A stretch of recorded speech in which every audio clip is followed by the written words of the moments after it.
말씀 묵상.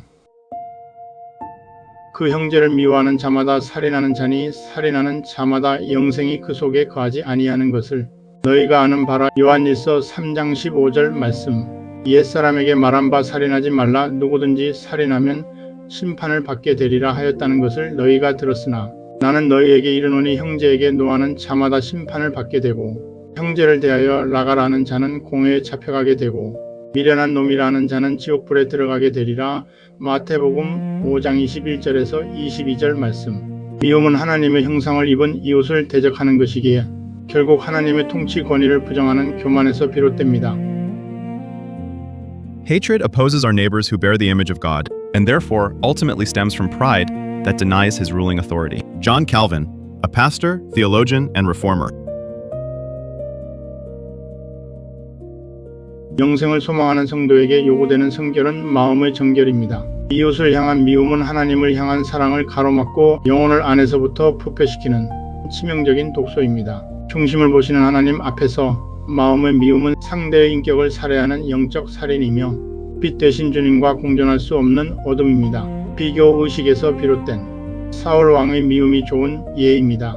그는 하나님이 세우신 다윗을 인정하지 않고 증오를 품었다가 결국 악령이 틈타 평생을 파멸의 길로 걸어갔습니다. 마음의 미움을 즉시 십자가 앞에 내려놓지 않으면 인생 전체가 파괴됩니다. 우리 역시 하나님과 원수되었던 자들이었으나 그리스도께서 먼저 용납하셨습니다.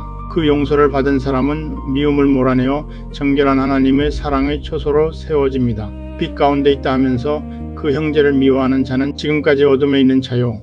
요한일서 2장 9절 말씀. 사울이 그 말에 불쾌하여 심히 노하여 이르되 다윗에게는 만만을 돌리고 내게는 천천만 돌리니 그가 더 얻을 것이 나라 말고 무엇이냐 하고 그날 후로 사울이 다윗을 주목하였더라. 사무엘상 18장 8절에서 9절 말씀. 곧 우리가 원수 되었을 때에 그의 아들의 죽으심으로 말미암아 하나님과 화목하게 되었은즉 화목하게 된 자로서는 더욱 그의 살아나심으로 말미암아 구원을 받을 것이니라. 로마서 5장 10절 말씀. 새 계명을 너희에게 주노니 서로 사랑하라. 내가 너희를 사랑한 것 같이 너희도 서로 사랑하라. 너희가 서로 사랑하면 이로써 모든 사람이 너희가 내 제자인 줄 알리라. 요한복음 13장 34절에서 35절 말씀. 여호와 샬롬.